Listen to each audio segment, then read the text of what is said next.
నేను సుమన్ మాట్లాడుతున్నాను. ఎలా ఉన్నారండి? ఏంటి ఏనుగు మీద ఊరేగుతూ వస్తున్నారు? ఎక్కడున్నారు? మీకెలా తెలుసు? మీ పక్కన బ్రిడ్జ్ ఉంది చూసారా? అవునండి. అక్కడ కొంచెం దూరంలో బస్ స్టాప్ ఉంది చూసారా? అవునండి, ఉందండి. అక్కడ ఒక అమ్మాయి బ్లాక్ డ్రెస్ రెడ్ దుపట్టా వేసుకుని ఫోన్ లో మాట్లాడుతుంది చూసారా? అవునండి, చూసాను. ఆ అమ్మాయి ఫోన్ లో ఎవరితో మాట్లాడుతుందో చెప్పండి. నాతోనేనండి, అది మీరేనండి. హాయ్. హాయ్. ఏమండి, ఎలా ఉన్నారండి? బానే ఉన్నాను. సారీ, ఆ రోజు నేను మీతో సరిగ్గా మాట్లాడలేకపోయాను. ఏం పర్వాలేదండి, ఇవాళ మాట్లాడుకుందాం. ఎక్కడికి బయలుదేరారు? ఫ్రెండ్ ఇంటికి వెళ్తున్నాను. రండి, నేను డ్రాప్ చేస్తాను. రండి. ఏనుగు మీద? అయ్యో వద్దు, నాకు భయం. ఏనుగంటే మీకు ఇష్టమా కాదా? ఇష్టమే, చిన్నప్పటి నుంచి ఇష్టమే. మరి ఇంకే రండి, వచ్చి ఎక్కి కూర్చోండి. అందరూ చూస్తున్నారు అదే ఏమనుకుంటారు? పట్టించుకోకండి, భయపడకండి, నేను ఉన్నాను కదా. రండి, పర్లేదు రండి. చాలు పెట్టండి. ఇప్పుడు చెయ్యండి. వచ్చేసారు. ఎలా ఉంది? ఓకేనా? అయ్యో గుచ్చుకుంటోంది, కూర్చోలేకపోతున్నాను. భలే వరండి, అందుకని ఏనుగు ట్రైల్ చేస్తామని చెప్పండి. ఏనుగు వెంట్రుకలండి అవి. ఓకే ఓకే, ఎక్కడికి వెళ్తున్నారు? అదా, మా లక్ష్మికి ఒంట్లో బాగాలేదు, అందుకే హాస్పిటల్ తీసుకెళ్తాను. ఏరి వెనకాల వస్తున్నారా?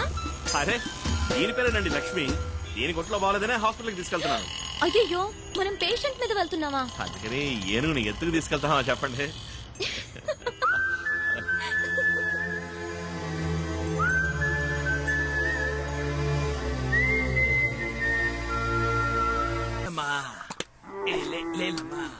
ఏట్రా ఇవాళ చాలా హుషారుగా ఉన్నావు. ఊరు నుంచి బాబాయ్ వాళ్ళు వస్తున్నారా సర్కస్ చూడడానికి? ఊరా? ఇది కదా మీ ఊరా? రే, కాంచీపురం రా. కంచి నుంచి బాబాయ్ వాళ్ళు వస్తున్నారు. ఓ 20 టికెట్లు తీసుంచు ఫ్రంట్ రోలో. ఓకేరా. ఏంటి అందరూ వచ్చేసారు. వచ్చారా? బాములు కూడా తీసుకొచ్చారే. ఎలా ఉన్నావు? ఏతా బాగున్నావా? సరే, పొలంలో ఏం వేసా? ఏమీ లేదు, ఖాళీగా పడుంచా. మరి ఇంకే నాతో పాటు సర్కస్ చేరుకోండి. నేను రాను, మన కుటుంబం సర్కస్ నడితే కదా, అంతను తీసుకుపో. పిన్ని నువ్వు అనుమను ఇప్పుడే తీసుకెళ్తాను. చాలే ఊరుకోరా. ఏం గౌరీ, ఎలా ఉన్నావు? బాగున్నాను. ఎన్న క్లాసు? 10. పదా? సరిపోయింది. ఏంటి బామా, ఇప్పుడు ఏమైందని? బాగున్నాను కదా. నేను ఊరుకోమని చెప్పు. ఎలా అంటూ లోపలికి వెళ్దామా? నీకు ఇష్టమని ఇంట్లో పూర్ణ చేసి తీసుకొచ్చాను. బెల్ బెల్ కూడా సరే, మేకప్ వేసుకోవాలి. మేకప్ వేసుకోబోతున్నా. ఎవరు వస్తారు? నువ్వు నువ్వు రా బాబాయ్, మనుషులు పంపిస్తా.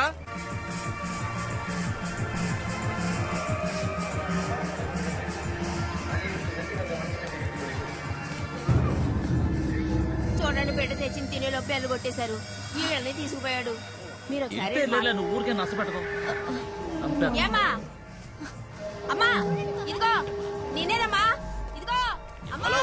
హలో, మిమ్మల్నేనండి పిలుస్తున్నా, చూడండి. నేనేనమ్మా. ఎవరినబ్బా? గుర్తున్నావా? ఎవరు మీరు? ఏమ్మా, మేము గుర్తురాలేదా? నువ్వు 2 ఏళ్ల క్రితం మా ఊరికొచ్చావు. బోధిధర్మ వంశం వాళ్ళందరినీ విచారించిపోయావు. అది నేను కాదే. ఏటండి పిల్లెట్టంటది? ఏమి కూడా గుర్తురాలేదా? లేదే. మన ఇంటికి వచ్చి మనందరికి రక్త పరీక్షలు చేసింది కదా, మన వంశం గురించి కూడా అడిగినే. అవును, అమ్మాయి కొంచెం లావుగా ఉన్నట్టుందే. ఊరుకండి చాలుగానే. ఏమ్మా, మా ఇంటికి వచ్చి మా అరవింద్ గురించి ఎన్నో వివరాలు అడిగితే మీరేమంటున్నారో నాకు అర్థం కావట్లేదు. అరవింద్ ఎవరో నాకు తెలీదు. ఏదో కన్ఫ్యూజ్ అయినట్టున్నారు. Sorry, excuse me. ఏటండి ఈ పిల్ల ఇట్టా చెప్పి వెళ్తుంది? నాకు ఈ అమ్మాయిని ఇంతకు ముందు చూసినట్టుంది వదినా.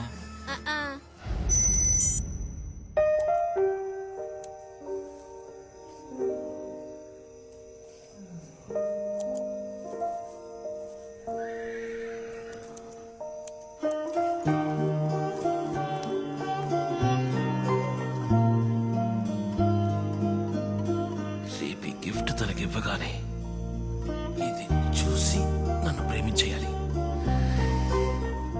I love you.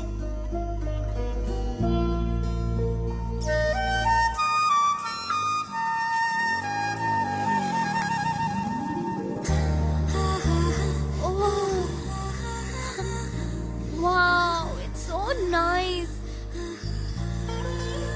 ఇది నేనే చేశాను. నిజంగానా? మీకు ఇవి చేయడం కూడా తెలుసా? వావ్. ఏం రాసిందో చదివి చూసి. I love you. Oh, thank you. I love you too. నా ఫ్రెండ్ మాలతికి డాల్స్ అంటే మహా ఇష్టం. దానికి కూడా ఒకటి చేసి ఉండొచ్చు కదా. ఇప్పుడు దీన్ని చూస్తే లాక్కుపోతుంది. నెక్స్ట్ టైం దానికి ఒకటి చేసేవ్వండి, okay? But thank you so much, it's lovely. Thank you. సరే, నేను బయలుదేరుతున్నాను. మీరు వస్తారా? నేను వస్తారా? ఆ, కమ్.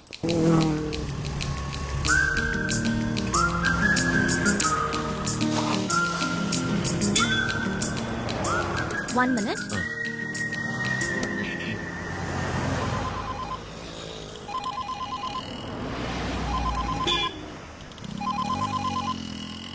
ఏరా గిఫ్ట్ ఇచ్చావా? ఆ, ఇచ్చాను. సూపర్ సూపర్ రే, అరవింద్ గిఫ్ట్ ఇచ్చాడు రా.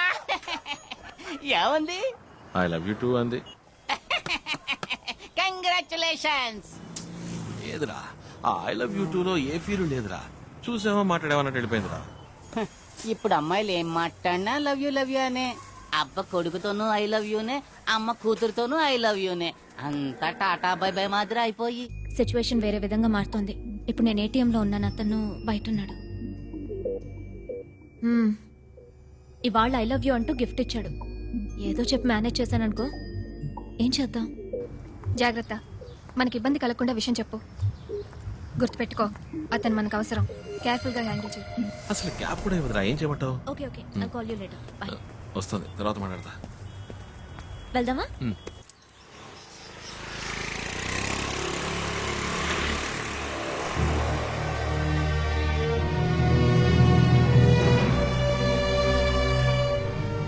అరవింద్, ఒక 2 minutes ఇక్కడే ఉండండి, ఇప్పుడే వస్తాను.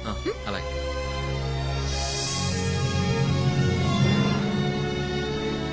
Hi uncle. రామా శుభ, నీకోసమే వెయిట్ చేస్తున్నాను. ఓకే. తీసుకొచ్చావా? తెచ్చాను. నీ రీసెర్చ్ ఎంతవరకు వచ్చింది? 4 months ముందే పూర్తి చేశాను. ఇప్పుడు చైనాకి US కి తీసేసి పంపాను. ఇక్కడ కూడా పర్మిషన్ అప్లై వెరీ చేశాను. గుడ్. నా కోసం పెద్ద రిస్కే తీసుకున్నారు అంకుల్. ఊరికే ఉండేది కదమ్మా, నీకు ఉపయోగపడింది కదా.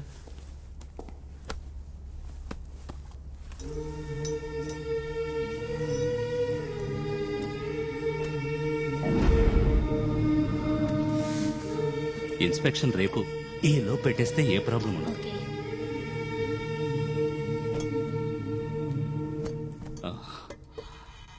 ఆ బయట చెప్పావుగా.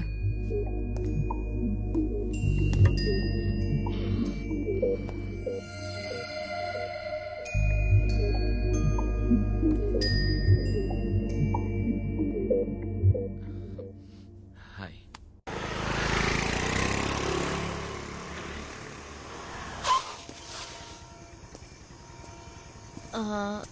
రేపు 10 o'clock ఫ్రీగా ఉంటారా మీరు? కొంచెం మాట్లాడాలి. ఓ, మాట్లాడుకుందాం. నేను కూడా కొంచెం మాట్లాడాలి. ఇద్దరం మాట్లాడబోయేది ఒకే విషయం గురించి అనుకుంటాను. Okay, bye. బాయ్.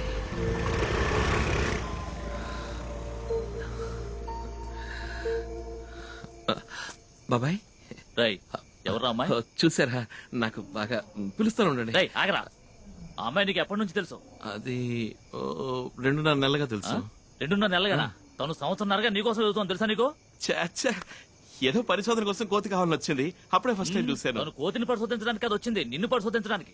తను సంవత్సరాల క్రితమే మన ఊరికి వచ్చి బోధిధర్మ వంశం వాళ్ళు ఎవరని అడిగి మన బంధువులందరికీ రక్త పరీక్ష చేసింది. బోధిధర్మ చిత్రపటాన్ని, నీ ఫోటోని తేరిపారు చూసి నీ పేరేంటి, నువ్వేం చేస్తుంటావని నన్ను అడిగింది. ఇన్నాళ్ళ తర్వాత మళ్ళీ ఆ అమ్మాయిని ఇక్కడ చూశాను.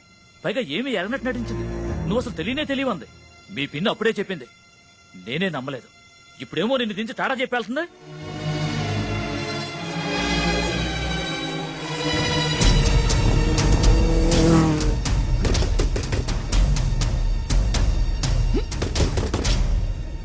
అరవింద్, ఏంటి ఇప్పుడే డ్రాప్ చేశాను? ఎవరు నువ్వు? నన్ను 1.5 సంవత్సరాలుగా ఫాలో అవుతున్నావా? చెప్పు. అరవింద్, ఏం ఆశించి నన్ను ఫాలో అవుతున్నావు? ఆ? అది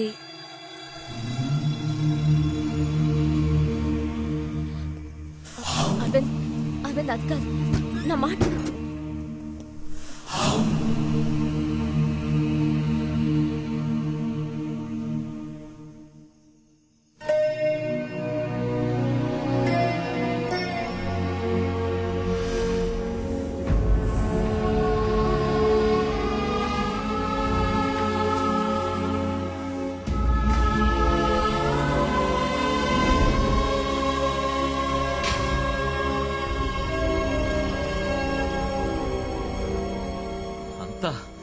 ప్లాన్. పథకం ప్రకారం మోసం చేశావు. అరవింద్, రేపు నేను నీతో మాట్లాడతానన్న దేని గురించే. నేను ఒక పరిశోధన చేస్తున్నాను. పిచ్చి వాళ్ళు అన్నీ నమ్మేశాను. తను నీ వెనకాల తిరుగుతోందేంట్రా అని అందరూ అడిగారు. ఈ పురకి ఎక్కి చావలా. అబద్ధం, అంతా అబద్ధం. ప్రాణాలతోనే నన్ను పోస్ట్ మార్టం చేశావు. నేను ముందే చెప్పాలని ప్రయత్నించాను అరవింద్. ఎందుకు చెప్పాలి? ఈ ఎలకి కుందేలకి కారణాలు చెప్తున్నావా ఏంటి? నేను రెండో రోజే చెప్దాం అనుకున్నాను, కానీ నువ్వే లవ్ అది ఇది అనుకుని కన్ఫ్యూజ్ అయ్యా. నేను లవ్ చేయట్లేదని చెప్తే ఎక్కడ నువ్వు ఈ పరిశోధనకు ఒప్పుకోవనని భయపడి చెప్పడం ఎలాగా అని ఆలోచిస్తున్నాను. షేక్ హ్యాండ్ ఇస్తేనే లవ్ అని నువ్వు అనుకుంటే దానికి నన్నేం చేయమంటావు?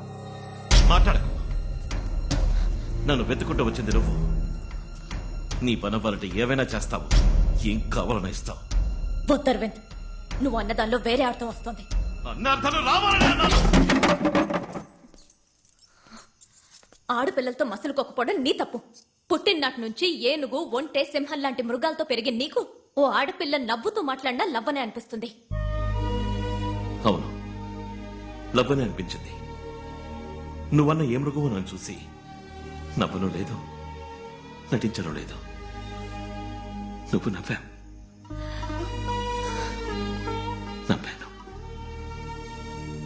నువ్వు చేసినది తప్పు కాదు, నేను లవ్ చేయడం మాత్రం తప్పు కదా? అవును, లవ్ తప్ప ఇంకేం తెలుసు నీకు? పోయి చెత్త కుప్పలో పడే నీ లవ్వు.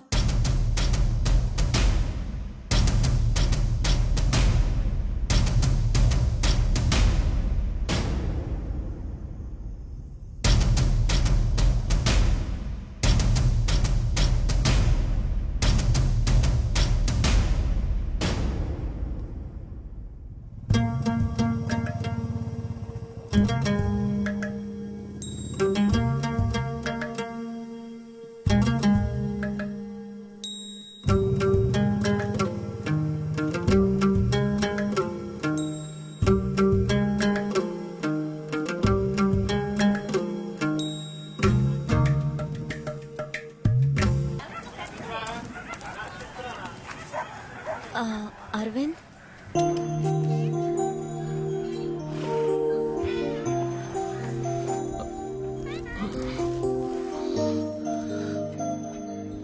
నన్ను వదలవా నువ్వు?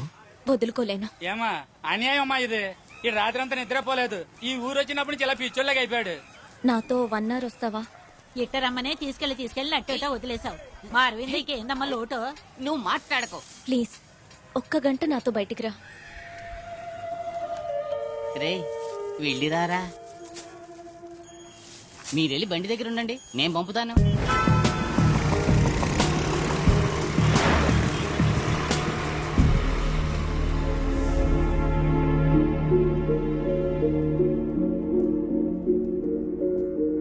నన్ను ఇక్కడికి ఎందుకు తీసుకొచ్చావు? రా చెప్తాను. ఇక్కడున్న ప్రతి వస్తువు వెనక ఓ కథ ఉంది. ఇప్పుడున్న మనం కాదు నిజమైన భారతీయులం. కొన్ని వేల సంవత్సరాలకు పూర్వం శౌర్యాన్ని, నాగరికతని ఈ లోకానికి నేర్పించారే, వాళ్లే నిజమైన భారతీయులు.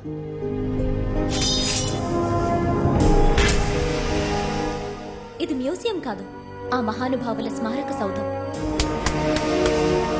నేటి మన మోడర్న్ సైన్స్ కన్నా మన పూర్వీకులు అందించిన శాస్త్ర పరిజ్ఞానం 500 ఏళ్లు అడ్వాన్స్డ్ గా ఉందంటే నువ్వు నమ్మగలవా? స్పేస్ రీసెర్చ్ లో ఈనాటి సైంటిస్టులు 9 గ్రహాలు, వాటి పేర్లు టెలిస్కోప్ సాయంతో చెప్తున్నారు. కానీ కొన్ని వేల సంవత్సరాలకి పూర్వమే మన దేవాలయాల్లో నవగ్రహాలను ప్రతిష్ఠించి పూజించారు. ఎలా? భూమి యొక్క బరువెంతో 1600 సంవత్సరాల క్రితం ఆర్యభట్ట ఎలా చెప్పారంటావు? రేపు వర్షం పడుతుందంటారు, ఎండ కాస్తుంది. ఎండ కాస్తుందంటారు, వర్షం పడుతుంది. ఇది మోడర్న్ సైన్స్. కానీ 20 సంవత్సరాల తర్వాత వచ్చే పౌర్ణమి, అమావాస్యల్ని అరుగు మీద కూర్చుని పంచాంగం చూసి ఖచ్చితంగా చెప్తున్నారే, ఎలా చెప్తున్నారంటావు? అదే పూర్వీకుల సైన్స్. ఈ మహాగ్రంథాన్ని చూడు.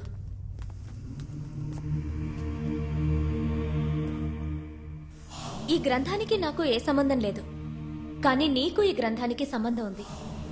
దీన్ని రచించింది ఎవరో చెప్పనా? The great master Bodhidharma.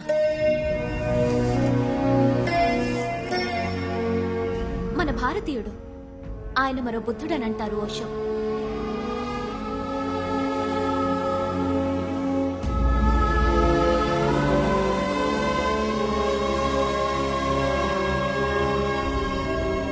మహాగ్రంథంలో ఏముందో తెలుసుకునే ముందు మరో చోటికి వెళ్తాన్రా.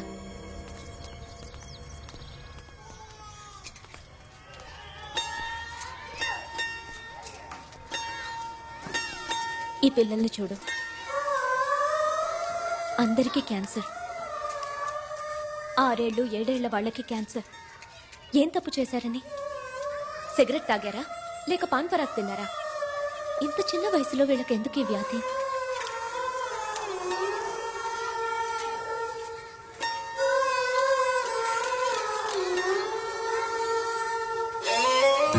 వీళ్ళందరూ mentally challenged children.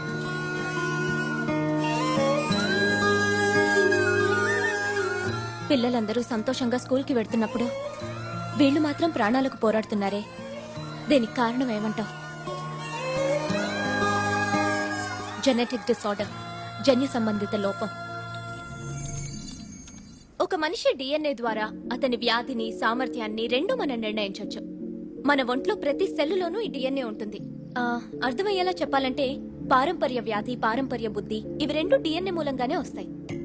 Heart attack, మోకాళ్ళ నొప్పి, చక్కెర వ్యాధి, ఇప్పుడు చూసి నీ చిల్డ్రన్ కొచ్చిన వ్యాధి, వీటికి కారణం వంశపారంపర్య డిఎన్ఏలో ఉంటుంది. ఇలా వంశపారంపర్యంగా వచ్చే వ్యాధుల్ని, లోపాల్ని డిఎన్ఏలో కరెక్ట్ చేయగలమన్నదే నా రీసెర్చ్. ఇంకో ముఖ్యమైన విషయం, నేను రీసెర్చ్ చేసే ఈ డిఎన్ఏ మూలంగా మన పూర్వీకుల శక్తి సామర్థ్యాలు తిరిగి మళ్లీ రప్పించగలం. ఓ చిత్రకారుడు కావచ్చు, సమరయోధుడు కావచ్చు, వాళ్ల పారంపర్య డిఎన్ఏలో ఆ సామర్థ్యం ఇప్పటికీ ఉంటుంది. దాన్ని ప్రేరేపిస్తే మనం వాళ్ల పారంపర్య సామర్థ్యాన్ని తిరిగి మళ్లీ తీసుకురావచ్చు.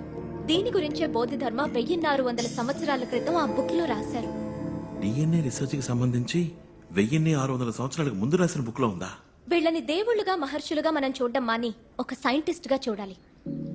ఈ మధ్య 2 ఏళ్లకు ముందు ఒక రీసెర్చ్ ఆర్గనైజేషన్ బోధిధర్ముని పూడ్చిన చోటును తవ్వారు. ఇటు చూడు, ఎంతకాలమైనా చెడని విధంగా పూడ్చబడిన బోధిధర్ముని తల వెంట్రుకలు, పళ్ల మూలంగా ఆయన డిఎన్ఏ దొరికింది. ఇది నేను ఇంటర్నెట్ లో చూశాను.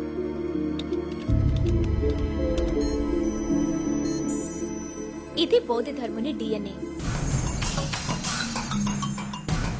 బోధిధర్మ వంశానికి చెందిన వాళ్ళ మీ బంధువులు ఇప్పటికీ కాంచీపురం పరిసరాల్లో ఉన్నారని నేను తెలుసుకున్నాను. వాళ్ళ కోసం నేను బయలుదేరాను.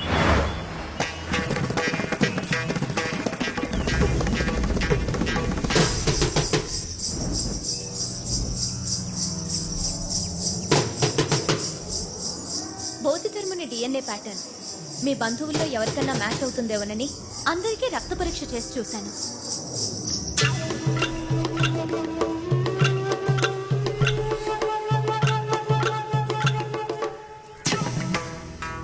అప్పుడే మీ బాబాయ్ గారింటికి వెళ్ళాను.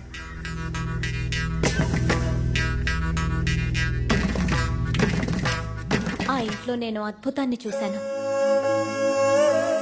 బౌద్ధధర్ముని పోలికలతో ఉన్న నీ ఫోటో అక్కడుంది.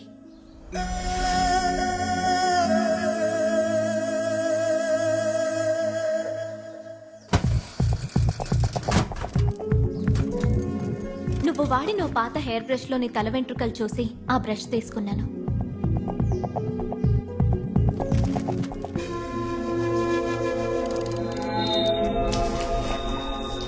నేను ఊహించినట్టే నీ డిఎన్ఏ ప్యాటర్న్, బోధిధర్ముని డిఎన్ఏ ప్యాటర్న్ 80% మ్యాచ్ అయింది.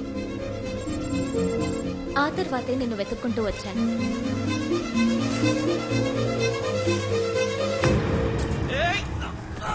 సర్కస్ లో నీకు దెబ్బ తగిలి హాస్పిటల్లో అడ్మిట్ అయినప్పుడు నా పరిశోధనకు అవసరమైన టెస్ట్లన్నీ అక్కడ డాక్టర్ ద్వారా చేయించాను. బోధిధర్ముని శక్తి సామర్థ్యాలు నీ డిఎన్ఏలో ఉన్నాయి. దీన్ని జెనెటిక్ మెమరీ అంటారు. ఆ మెమరీని ప్రేరేపించగలిగితే బోధిధర్ముని శక్తి సామర్థ్యాలు నీకొస్తాయి. ఎస్, 1600 సంవత్సరాల క్రితం జీవించిన బోధిధర్ముని అదే సామర్థ్యంతో తిరిగి రప్పించవచ్చు. కానీ ఆయన సామర్థ్యం ఇప్పుడు ఈ కాలానికి ఎలా యూస్ అవుతుంది? బోధిధర్మ ఎంతో గొప్ప వైద్యుడు. మన దేశంలో ఏ కొండలో చూసినా కొన్ని వేల రకాల వ్యాధుల్ని గుణపరిచే అపూర్వమైన మూలికలున్నాయి. ఆ వివరాల గ్రంథాలు విద్రోహుల దండయాత్రల్లో విధ్వంసమయ్యాయి. బోధిధర్మునికి ప్రతి ఆకు యొక్క ఉపయోగం, ప్రతి వేరు యొక్క ఉపయోగం తెలుసు. అది ఈ ప్రపంచానికి ఉపయోగపడాలి. ఇదంతా నువ్వు మనసు పెడితే సాధ్యపడుతుంది. ఇప్పుడు నన్ను